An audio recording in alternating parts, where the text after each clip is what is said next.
အဲ့မှာအခုကျွန်တော်နောက်ဆက်ပြီးတော့ဆွေးနွေးချင်တာကတော့ဟိုစောစောကပြောရတဲ့ပေလာကြီးလေးခုရဲ့တစ်ခုချင်းစီပေါ့နော်အဲ့မှာအထူးသဖြင့် name တစ်ကတော့ location ပေါ့အဲ့တော့ဒီမှာတော့ကျွန်တော်ဟိုပါပေါ့နော်တစ်ခုကျွန်တော်ကြုံတုံးပြောချင်တာကတော့ဒီနေ့တက်ရောက်လာတဲ့လူတွေအနေနဲ့ဒီမှာရှိတဲ့ slide တွေကိုတော့တိတ်ပြီးတော့မှတ်ထားစရာတော့မလိုပါဘူးအဓိကတော့ကျွန်တော်ဆွေးနွေးသွားချင်တာကတော့ဒီဟာတွေကတော့ကျွန်တော်အားလုံးကိုဟိုknowledge sharing အနေနဲ့ပြောတာပေါ့နော်ဒါပေမဲ့ရေဘူးအဖြစ်ကျွန်တော်မှတ်မိစေချင်တာကတော့စောစောကပြောတဲ့ location ရယ် merchandising ရယ်ကျွန်တော်တို့ pricing ရယ် service ရယ်တဲ့နေရာမှာမျက်စိတည်းထင်တာမြင်တာပြောရမယ်ဆိုလို့ရှိရင်တော့ဟိုလူတွေရတာကျွန်တော်တို့မသိတာပေါ့နော်ကျွန်တော်တို့ဥပမာကျွန်တော်အမြဲတမ်းကျွန်တော် team ကိုလည်းကျွန်တော်အမြဲတမ်း educate လုပ်တဲ့ sharing လုပ်တဲ့တာရကတစ်ခုရှိတာပေါ့နော်ကျွန်တော်တို့မြန်မာနိုင်ငံမှာဆိုလို့ရှိရင်ဟိုဟိုလမ်းဘေးအကျော်တယ်ပေါ့နော်အကျော်ဆိုင်တစ်ဆိုင်ကိုကျွန်တော်တို့ဥပမာအနေနဲ့ယူပြီးကြည့်မယ်ဆိုလို့ရှိရင်ကျွန်တော်တို့ကပုံမှန်သွားရင်တော့ပုံမှန်ဆိုရင်တော့အဲ့အကျော်ဆိုင်မှာစားလို့ကောင်းတယ်ဆိုရင်တော့အမြဲတမ်းဒါမှမဟုတ်ရင်လည်းဟိုပါပေါ့ရန်ဖန်ကဝယ်စားလေးရှိတယ်ဒါပေမဲ့ကျွန်တော်တို့ကအမှုမဲ့အမှတ်မဲ့ပဲဒီအကျော်ဆိုင်ရဲ့ဟိုပါပေါ့ဟိုဟိုစားလို့ကောင်းတာရဲ့နဲ့maybe ဟိုပါပေါ့အရာရှိတာလောက်ပဲကျွန်တော်တို့ကဟိုမြင်ကြတာပေါ့နော်ဒါပေမဲ့ time to time မှာဒီအကျော်ဆိုင်ကစားတော့ကတော့တပန်းနှစ်ပန်းပဲဒါပေမဲ့နောက်ပိုင်းကျတော့တဖြည်းဖြည်းနဲ့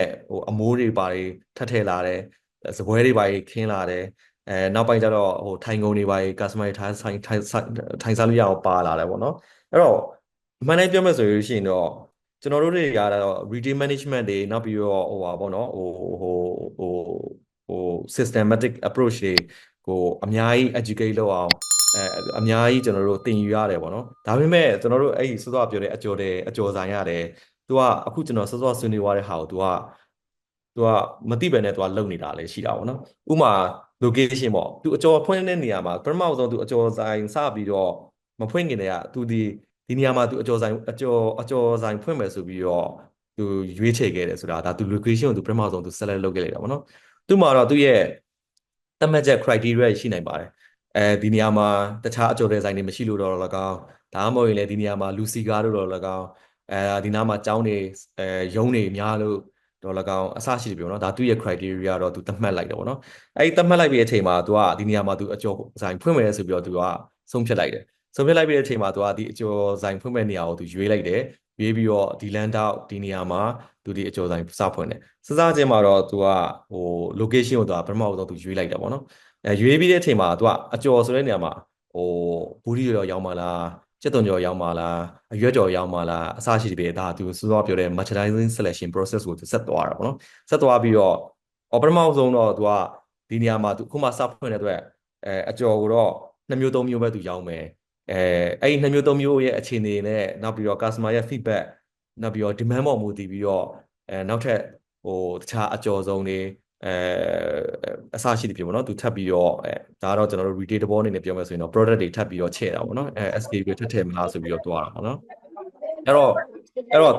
အဲ့ရဲ့ process ကိုသူလုပ်တဲ့အချိန်မှာသူက merchandising ဆိုတဲ့ process ကိုသူကစပြီးတော့တွားနေတာပေါ့နော်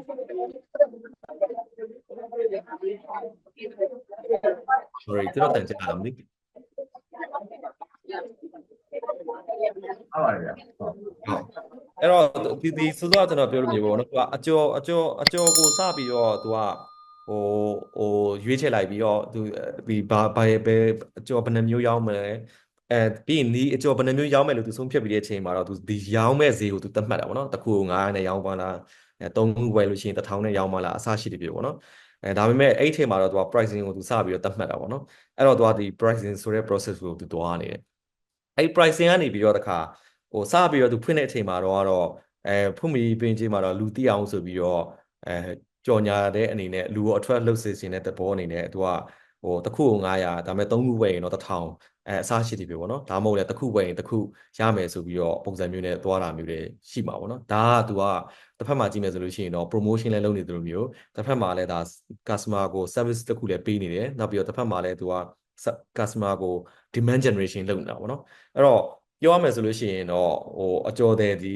အမှန်တည်းပြောမယ်ဆိုလို့ရှိရင်တော့အခုကျွန်တော်တို့ international မှာရောမြန်မာနိုင်ငံမှာရှိတဲ့ modern trade တွေ retailer တွေအကြီးကြီးတွေလုပ်နေတဲ့ဟာတွေအကုန်လုံးကလည်း same process ကိုပဲဒီအကျော်တွေရတယ် လုပ်နေခြင်းဖြစ်တာပေါ့နော်အဲ့တော့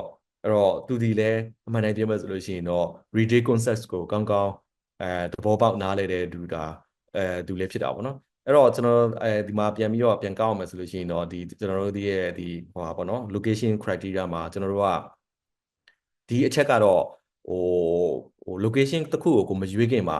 ကိုဖွင့်မဲ့ business ပေါ်မှာမူတည်ပြီးတော့ပေါ့နော်ဘယ်လိုမျိုးဟို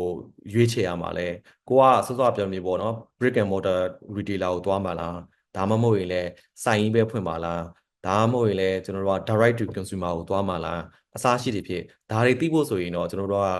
ကconsumer behavior တွေနဲ့နောက်ပြီးတော့တချို့ data တွေကိုလည်းကျွန်တော်တို့ကအနည်းနဲ့များတော့သိရမှာပေါ့နော်ဟို business ကြီးလုပ်မဲ့လူကတော့ maybe ကျွန်တော်တို့ဟိုပါပေါ့တနိုင်ငံလုံးရဲ့ data တနိုင်ငံလုံးမှာရှိတဲ့ consumer တွေရဲ့ data ကိုသိရတယ်မျိုးကျွန်တော်တို့တက်နိုင်ဆုံးထားပါတော့ကိုယ့်ရဲ့မြို့နယ်ကိုယ့်ရဲ့ရပ်ကွက်ကိုယ့်ရဲ့တိုင်း data ကြီးမှာကိုကဒီ business ကိုဒီ product တစ်ခုကိုစပြီး launch လုပ်မယ်ဆိုရင်လည်းဒီမှာရှိတဲ့ customer တွေရဲ့ trend ပေါ့နော်သူတို့ရဲ့ဟိုဟိုတွားနေတဲ့ways of behavior ကိုလည်းကျွန်တော်တို့ကသိနိုင်အောင်ကြိုးစားရတာပေါ့နော်ဒီမှာတော့ကျွန်တော်ကတော့international မှာရှိတဲ့ဒါဥပမာအနေနဲ့ပေါ့နော် consumer market မှာဆိုရင်ရှိရင်တော့အားလုံးလည်းသိတဲ့အတိုင်းပေါ့နော်တော်တော်များများကတော့တောက်ပိုင်းကြလို့ရှိရင်တော့အဓိကတော့customer တွေကmulti channel purchase လုပ်ကြတာပေါ့နော် multi channel purchase လုပ်ကြဆိုတာကတော့နေရာတစ်ခုတည်းသွားပြီးဆိုလို့ရှိရင်သူကပစ္စည်းစုံစုံလင်လင်နဲ့ရချင်တယ်တခါတည်းတနေရာတည်းမှာတင်သူကဟိုပါပေါ့သူ့အတွက် ease of mind ဖြစ်တဲ့အတွက်ဒါကတော့ multi channel ကလည်း retailer တွေရတယ်ဒါကြောင့်မို့နောက်ပိုင်းကျလို့ရှိရင်ကျွန်တော်တို့ retailer တွေတော်တော်များများကပစ္စည်းစုံအောင်တင်လာကြတယ်ဆိုတဲ့အကြောင်းရင်းတစ်ခုလည်းဖြစ်လာတာပေါ့နော်နောက်ပြီးတော့ခုဒီဘက်အထူးသဖြင့်မြန်မာနိုင်ငံမှာဆိုရင်တော့ပို့ပြီးတော့ boom ဖြစ်တဲ့ဟာတော့ social media မှာ purchase လုပ်ကြတာပေါ့နော်ဒါကလည်းဟိုဟို customer တွေတော်တော်များများကလည်းတယောက်နဲ့တယောက်တယောက်စကားတယောက်ကိုနားမှာနေကြပြီးတော့ဒီဆိုင်မှာတော့တော့ဝယ်လိုက်ဒီ merchant ကတော့ဒီ Facebook မှာဒီပစ္စည်းကိုရောင်းနေတယ်သူစီမှာတန်တယ်အစားရှိတယ်ဖြစ်ပေါ့နော်တယောက်word of mouth နဲ့ပေါ့သွားကြတဲ့ဟာလည်းရှိကြတာပေါ့နော်နောက်ပြီးတော့ mobile commerce လိုဟာမျိုးလည်းရှိပါတယ်အထူးသဖြင့် smartphone တွေသုံးပြီးတော့ကျွန်တော်တို့ shop.com တို့ကျွန်တော်တို့ Foodpanda တို့အစားရှိတွေအဲ့ကနေပြီးတော့ purchase လုပ်တဲ့အပိုင်းတွေလည်းရှိပါတယ်နောက်ပြီးတော့မြန်မာပြည်မှာတော့ online shopping ကတော့လူတော်များများကတော့ social media မှာလုပ်တဲ့ shopping ကိုတော့ online shopping လို့ခေါ်ကြတာပေါ့နော်ဒါပေမဲ့ကျွန်တော်တို့ဒီ industry အရဆိုရင်တော့ online shopping ကတော့ pure 100% e-commerce standalone app ကိုဆိုလိုခြင်းဖြစ်တာပေါ့နော်အဲ့တော့ဒီ trend တွေကလည်းအမှန်တမ်းပြောမယ်ဆိုရင်တော့တစ်ကမ္ဘာလုံးမှာပြောင်းလဲနေတဲ့ trend တွေဖြစ်တဲ့အတွက်ကျွန်တော်တို့သူတွေပြည့် retail လုပ်မဲ့လူတွေအတွက်ကတော့ဒါကိုယ့်ရဲ့ consumer market ကိုလုံးမဲ့နေရာမှာရှိတဲ့ကိုယ့်ရဲ့ target customer ရဲ့ behavior တွေကိုတော့သိဖို့တော့လိုအပ်ပါတယ်နောက်ပြီးတော့ကျွန်တော်တို့ location ပေးတဲ့နေရာမှာတော့ဒီကတော့ထည့်သွင်းစဉ်းစားမယ့်အချက်တွေပေါ့နော်ဆိုတော့ကျွန်တော်အချင်းချင်းပြီးပြောရလို့မျိုးပေါ့နော်အကျော်တွေကဘာလုပ်လဲဆိုလို့ရှိရင်သူဒီနေရာမှာအကျော်ဆိုင်မဖွင့်ခင်မှာသူဒီရဲ့ market research လုပ်မှာပဲပေါ့နော်ဒီတလန်းထဲမှာတဲ့အကျော်ဆိုင်2ဆိုင်လောက်ရှိရင်တော့သူအဲ့နေရာမှာတော့သူသွားပြီးတော့ထပ်ဖွင့်ဖို့ဆိုတာကတော့သူ့အတွက်ကတော့အများကြီးစဉ်းစားမှာပေါ့နော်အဲ့တော့ဘာဖြစ်အဲ့ဒါဆိုလို့ရှိရင်လည်းဒါ market research သူလုပ်မယ်အဲ့မှာလည်းစောစောကျွန်တော်ပြောရလိုမျိုးပဲပေါ့နော်ဒီ competitor ရှိလားမရှိလားနောက်ပြီးတော့ဒီနေရာမှာစားနိုင်တဲ့လူရှိလားမရှိလားအစရှိတယ်ဖြစ်ပေါ့နော်ဒီနားမှာရှိတဲ့ customer profile အကြောင်းရှိတာလားယုံရှိတာလားလူနေအိမ်များတာလားအစရှိတယ်ဖြစ်ပေါ့နော်ဒါမျိုးတွေကိုလည်းresearch လုပ်ရပါတယ်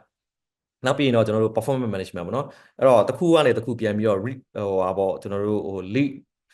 one lead to another ပေါ့နော်အင်္ဂလိပ်လိုပြောမယ်ဆိုရင်တော့အဲ့ဒါတော့ gravity models ပေါ့နော်တယောက်နဲ့တယောက် complement ဖြစ်တဲ့ဟာမျိုးပေါ့ဥပမာတစ်ခါကျလို့ရှိရင်တချို့အကျော်ဆိုင်တွေဆိုလို့ရှိရင်ကိုယ့်အကိုတော့အကျော်တော့ဖွင့်တယ်ဒါပေမဲ့တခြားဆိုင်နေရာအနေထားကအရင်မကြည့်ရတဲ့အတွက်ထိုင်စားဖို့နေရာမရှိဘူးဆိုလို့ရှိရင်သူဒီလက်ဖေးဆိုင်နားမှာသွားကပ်ဖွင့်လိုက်မယ်ဒါမှမဟုတ်လည်းတခြားစားတော့ဆိုင်တစ်ခုနဲ့သွားပြီးတော့နီးနီးနားမှာတော့ဖွင့်တဲ့အတွက်တယောက်နဲ့တယောက်ကဒါ complement ဖြစ်ကြတာပေါ့နော်တယောက်တယောက် attract လုပ်တဲ့ gravity model လည်းဖြစ်နိုင်ပါတယ်ဒါမျိုးတွေဆိုလို့ရှိရင်လည်းဒီအချက်တွေအပေါ်မှာအရင်ဆုံးစဉ်းစားရပါတယ်ဒီဘက်မှာကျတော့ကျွန်တော်တို့ညာဘက်ခြမ်းမှာကြည့်မယ်ဆိုလို့ရှိရင်တော့ site selection ပေါ့နော်အဲ့တော့ site selection ဆိုတဲ့နေရာမှာလည်းစောစောပြောလိုမျိုးပဲပေါ့နော်ကျွန်တော်တို့ကကိုဖွင့်မဲ့ product ရောင်းမဲ့ကိုယ့်ရဲ့ဆိုင်က retail စားတောက်ကုန် retailer ဒါမှမဟုတ်ရင်လည်း fashion ဆိုင်လားဒါမှမဟုတ်ရင်လည်းကျွန်တော်တို့ တခြားspecialty ပစ္စည်းတွေရောင်းတဲ့ဆိုင်လားဒီဟာမျိုးတွေကိုကျွန်တော်တို့ကသိပြီးတဲ့အချိန်မှာကိုလိုချင်တဲ့ကိုယ့်ရဲ့ idea size လည်းအရေးကြီးပါတယ်ပြီးတော့ကိုယ့်ရဲ့ trading area မှာကိုဘယ်လောက်ထားမှာလဲပြီးရင်တော့ဟိုအကြမ်းများဖြစ်တော့ကျွန်တော်တို့ပုံမှန်အားဖြစ်တော့ကျွန်တော်တို့ကြည့်ရတာတော့ဒီ site တစ်ခုရဲ့အကျယ်ဝန်းအနေအထားနောက်ပြီးတော့ site ရဲ့ condition အစရှိတယ်ပေါ့နော်ဒါမျိုးတွေလည်းထည့်သွင်းစဉ်းစားရပါတယ်အဲ့ဒီပုံမှာမူတည်ပြီးတော့ပွင့်လင်းပြောမယ်ဆိုရင်တော့ဒီဘယ်ဘက် channel ညာဘက် channel ကတော့တော်တော်များများကတော့နေရာတစ်ခုရှာမယ်ဆိုလို့ရှိရင်တော့ဟိုအကြောင်းအရာတော်တော်များများကိုတော့လူတိုင်းကတော့စဉ်းစားကြပါတယ်ဒါပေမဲ့ဒီမှာကတော့အဓိက highlight လုပ်ချင်တာကတော့ဒီနှစ်ဖက်လုံးကလည်းအရေးကြီးတယ်ပေါ့နော်ကိုရောင်းမဲ့ပစ္စည်းနဲ့ကိုယ့်ရဲ့ target ကိုတော့ဖွင့်တဲ့နေရာမှာရှိတဲ့ target customer နဲ့လွဲနေမယ်ဆိုလို့ရှိရင်လည်းကိုယ့်အတွက်ကဟိုအကျိုးမြတ်မရနိုင်ဘူးပေါ့နော်အဲအကြောင်းမို့လို့ဘာဖြစ်ဖြစ်အထူးသဖြင့် brick and mortar ဘက်ကိုသွားမဲ့သူတွေအထူးသဖြင့်ကိုယ့်ရဲ့လက်ရှိ existing business ကိုပဲထပ်ပြီးတော့ချဲ့မယ်ဆိုလို့ရှိရင်တော့ဒီအချက်တွေကလည်းအရေးကြီးတယ်ဆိုတဲ့အကြောင်းဒီမှာတော့ကျွန်တော်တင်ပြချင်ပါတယ်အဲ့တော့ကျွန်တော်တို့က location တော့ပြီးသွားပါပြီ location ကနေပြီးတော့ကျွန်တော်တို့ကစောစောပြောလို့ဒါကျွန်တော်တို့ဟိုနေ့ merchandising ဘက်ကိုရောက်တော့တာပေါ့နော်အဲ့တော့ merchandising အနေနဲ့ကြည့်မယ်ဆိုလို့ရှိရင်လည်းဒီ global market မှာဆိုရင်လည်းနှစ်ခုရှိပါတယ်ထိုးတစ်ပြကတော့ mass market နဲ့ကျွန်တော်တို့ targeted marketing market ပေါ့နော် mass market ကတော့ရှင်းပါတယ်ဒါကတော့အကုန်ပေါ့နော်ပစ္စည်းတိတ်ပြီးတော့သူကဟိုဘယ်လိုပြောမလဲကျွန်တော်တို့မြန်မာလိုမြင်အောင်ပြောရမယ်ဆိုလို့ရှိရင်တော့သူကလူဒန်းစားမျိုးစုံကို target ထားတဲ့အတွက်သူစီမှာဈေးပေါ်တာလည်းရှိမယ်ဈေးကြီးတာလည်းရှိနိုင်တယ် brand မျိုးစုံလည်းရှိနိုင်တယ် quality မျိုးစုံလည်းရှိနိုင်တယ်ဒါကကြတော့ကျွန်တော်တို့ကတိတ်ပြီးတော့မရှိဘူးပေါ့နော်mass ဖြစ်သွားတဲ့အတွက် targeting merchandising ကြတော့ကျွန်တော်တို့ကအဓိက targeted market လုပ်မယ်ဆိုရင်တော့အဲ့မှာတော့နှစ်ခုထပ်ခွဲတာပေါ့နော်အဲ့မှာတော့ဒီဆိုတော့ multi segment နဲ့တွားလို့ရတယ်နောက်ပြီးတော့ concentrated approach နဲ့လည်းတွားလို့ရတယ် concentrated approach မှာကြတော့တချို့တွေကြတော့ကျွန်တော်တို့ဒီ niche ဖြစ်တဲ့ product တွေကိုလုပ်တယ်နောက်ပြီးတော့တချို့တွေကြတော့လူနည်းစုကိုပဲ target တော့ပြီးတော့လုပ်တာရှိတယ်တချို့တွေကြတော့လည်းဒီဗာလဲပေါ့နော်တယောက်ချင်းစီကို target လုပ်တာရှိတယ်ဒါကတော့ကိုလုံးမဲ့ business ရဲ့အပေါ်မှာလည်းပို့ပြီးတော့မူတည်တာပေါ့နော်။ဘာဖြစ်လို့ဒီအချက်တွေကအရေးကြီးလဲဆိုရင်ကို target ထားမဲ့ market ကိုကတိတော့မှတာလေ။ကိုကဘယ်လိုပစ္စည်းမျိုးကိုကရောင်းပါလဲ။အထူးသဖြင့် startup လူမျိုးတွေဆိုရင်တော့ပို့ပြီးတော့စဉ်းစားရတာပေါ့နော်။ existing ရှိပြီးတဲ့လူတွေဆိုလို့ရှိရင်တော့ကိုယ့်ရဲ့ business မှာရှိတဲ့ကိုယ့်ရဲ့ product ကိုအဲ product A ထုတ်နေရနေပြီးတော့ product B ကိုပါဆက်ပြီးထုတ်ချင်တယ်ဒါမှမဟုတ်လည်း product B ကိုထပ်ပြီးတော့ enhance လုပ်ချင်တယ်အစားရှိတယ်ပေါ့နော်ဒါမျိုးတွေလုပ်တဲ့အချိန်မှာကိုတွားမဲ့ target customer နဲ့ကိုယ့်ရဲ့ target market ကိုသိဖို့ကတော့ပို့ပြီးတော့အရေးကြီးပါတယ်အဲကြောင့်မလို့အမြဲတမ်း we have to start with customer ပေါ့နော် customer နဲ့အရင်ဆုံးစရမယ်အဲ့မှာအရေးကြီးဆုံးကတော့၃ချက်ပါပဲတစ်ကတော့ကိုစမဲ့ဒီကိုယ့်ရဲ့ product ကဒီကိုယ့်ရဲ့ဒီ customer နဲ့ဘယ်လို interact လုပ်မယ်ဆိုလို့ရှိရင်ကျွန်တော်တို့ကများတော့အဖြစ်ကတော့ product အသစ်တွေမှာတော့ပို့ပြီးတော့အရေးကြီးတာပေါ့နော်ဒါမှမဟုတ်လေကိုယ့်ရဲ့ရှိပြီးသား product ကိုဥမာ formula ပြောင်းတာပဲဖြစ်ဖြစ်ဒီထက်မကပို့ပြီးတော့ enhancement လုပ်တဲ့အချိန်မှာဖြစ်ဖြစ်တချို့တော်တော်များများ product တွေကဒီ product launch မလုပ်ခင်မှာcustomer service နဲ့ဒီ customer feedback ကိုlisten လုပ်တဲ့အချိန်မှာအားနည်းတာတွေတွေ့ရတာပေါ့နော်အားနည်းတာတွေတွေ့ရတဲ့ခါကျတော့သူတို့ရဲ့ product တွေကို rush လုပ်ပြီးတော့ launch လုပ်လိုက်တယ်အဲ့ခါကျတော့ရှင်ဘာဖြစ်လာလဲဆိုတော့sustainable ဖြစ်ဖို့အတွက်ကအရန်ခက်ခဲတာပေါ့နော်အဲ့တော့ product တစ်ခု launch လုပ်တော့မယ်ဒါမှမဟုတ်လည်း product တစ်ခုကိုကထပ်ပြီးတော့အသစ်ထပ်တိုးမယ်ဆိုလို့ရှိရင်တော့အဓိကကိုယ့်ရဲ့ customer ရဲ့ဒီပေါ့နော်feedback ကိုကိုယ့်ရဲ့ customer အကြောင်းပို့ပြီးတော့နားလည်ဖို့လိုအပ်ပါတယ်နောက်ပြီးတော့ channel ပေါ့နော် channel ကတော့ကျွန်တော်တို့ထား customer feedback ကလည်း okay တယ်ကျွန်တော်တို့ကလည်း product ကို happy ဖြစ်သွားတဲ့အချိန်ဆိုလို့ရှိရင်တော့ဒီဘယ်လို channel ကနေပြီးတော့ကျွန်တော်တို့ဒီ customer တွေကိုကျွန်တော် reach out လုပ်မှာလဲပေါ့နော်အဲ့တော့အထူးသဖြင့်တခါကြောက်ရှိရင်လည်းတချို့ channel တွေကတော့ကျွန်တော်တို့က directly customer ကို mass market ကိုဆိုတော့အရှိမပြတယ်မျိုးပဲ mass market ကိုတွားလို့ရတယ်ဆိုလို့ပေမဲ့တချို့ product ပေါ့ကိုယ့်ရဲ့ထုတ်တဲ့ product က specific ဖြစ်တဲ့ product မျိုးဆိုလို့ရှိရင်တော့ကို target ထားတဲ့ customer ကိုဘယ်လို channel ကနေပို့မှာလဲကိုတိုင်းမဲ့ directly အဲ့ channel ကနေပြီးတော့တွားမှာလားဒါမှမဟုတ်လေ retailer တွေစီကနေသင်သွားမှာလား distributor တွေစီကနေသင်သွားမှာလားဆိုတဲ့အပိုင်းကိုတော့ဆက်ပြီးတော့ကျွန်တော်တို့နံပါတ်1အနေနဲ့ဒါအရေးကြီးတဲ့အပိုင်းပေါ့နော်နံပါတ်3ကတော့ value add ပေါ့နော် value add ကြတဲ့အခါကျတော့ကျွန်တော်တို့က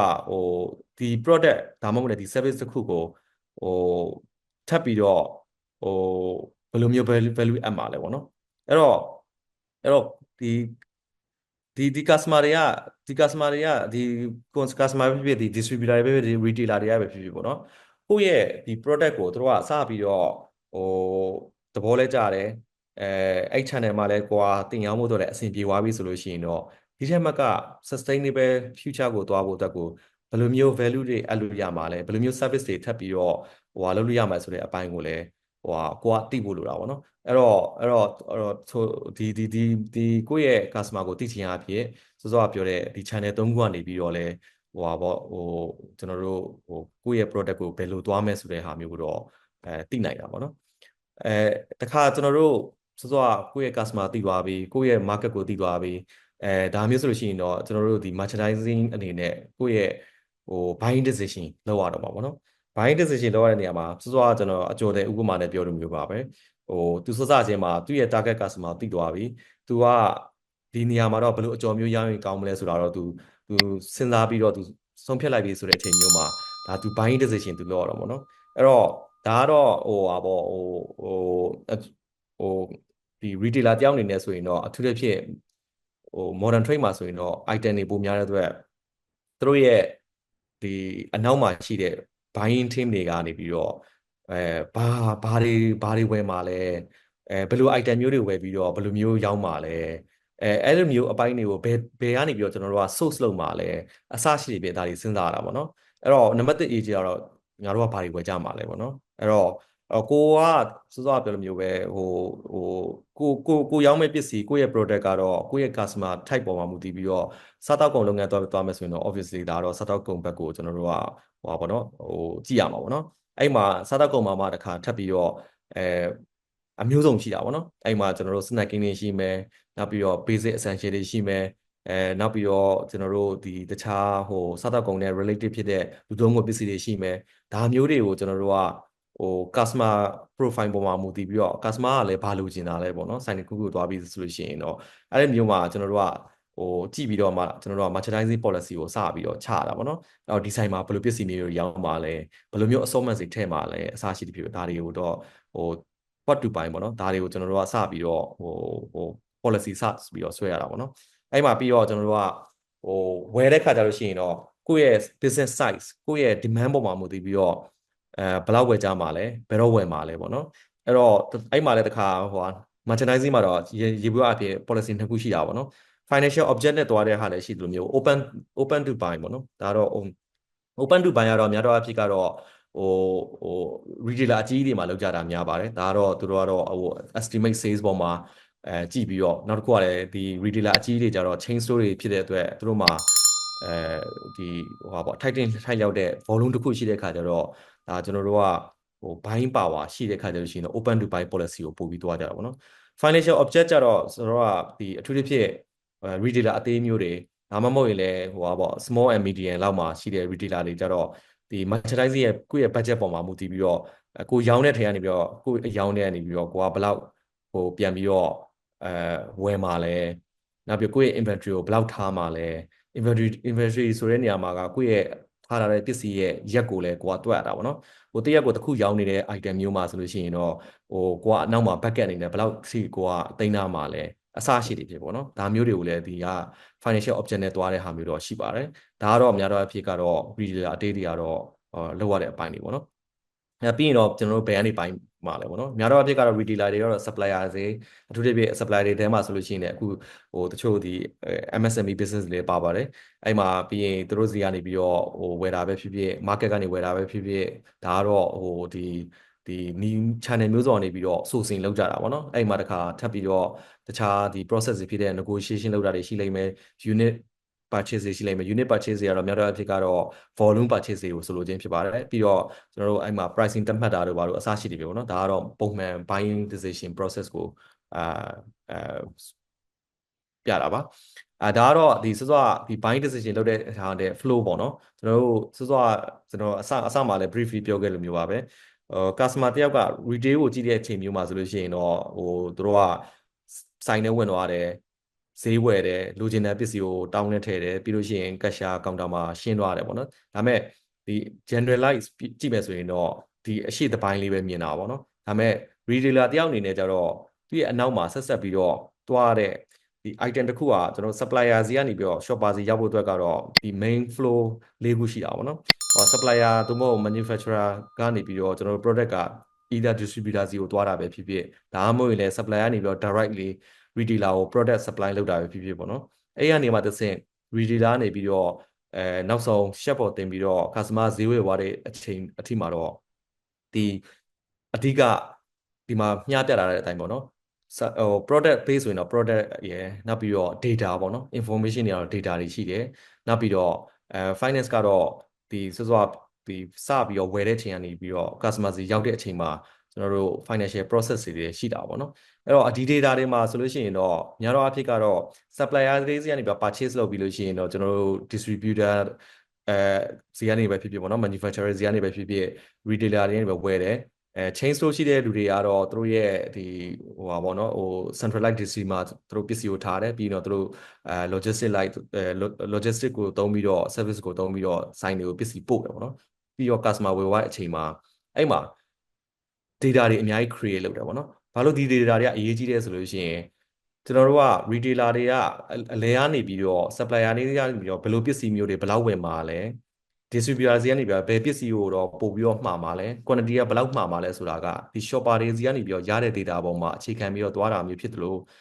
ဒီ shopper တွေရဲ့ behavior ပေါ့နော် shopper ဆိုတဲ့နေရာမှာ consumer တွေရဲ့ behavior ပေါ်မူတည်ပြီးတော့လည်းကျွန်တော်တို့က demand ကိုပြန်ပြီး generate backward လည်းပြန်လုပ်လို့ရပါတယ်အဲ့တော့ shopper တွေမှာ demand ရှိလာတဲ့ဒီပစ္စည်းကိုပို့ပြီးကြိုက်တယ်ဒီပစ္စည်းကိုပို့ပြီးတော့market မှာ demand ရှိလာတယ်ဆိုလို့ရှိရင်တော့ကျွန်တော်တို့ကအဲ့ data ပေါ်မှာမူတည်ပြီးတော့ဒီ product ကိုကျွန်တော်တို့ကပို့ပြီးတော့ဟိုမှားတာပဲဖြစ်ဖြစ်ပို့ပြီးတော့ကျွန်တော်တို့ကorder တင်တာပဲဖြစ်ဖြစ်လောက်ကြတာပေါ့နော်ဒါတော့ retail ရဲ့ဒီ information စီစဉ်ပုံကိုပြတာပါဒီမှာတော့ကျွန်တော်တို့များသောအားဖြင့်ကတော့ဒီအကြမ်းမြင်အားဖြင့်ပေါ့နော်ဒီ channel တွေ၄ခုလောက်ရှိပါတယ်အဲ့မှာတော့များသောအားဖြင့်ဒီပေါ့နော်ဒီ direct channel ရှိမယ် retail channel ရှိမယ် wholesale channel ရှိမယ် agent channel ရှိမယ်ပေါ့နော်အထူးသဖြင့်ဒါကတော့ manufacturer လုပ်တဲ့လူတွေအတွက်ကတော့ပို့ပြီးတော့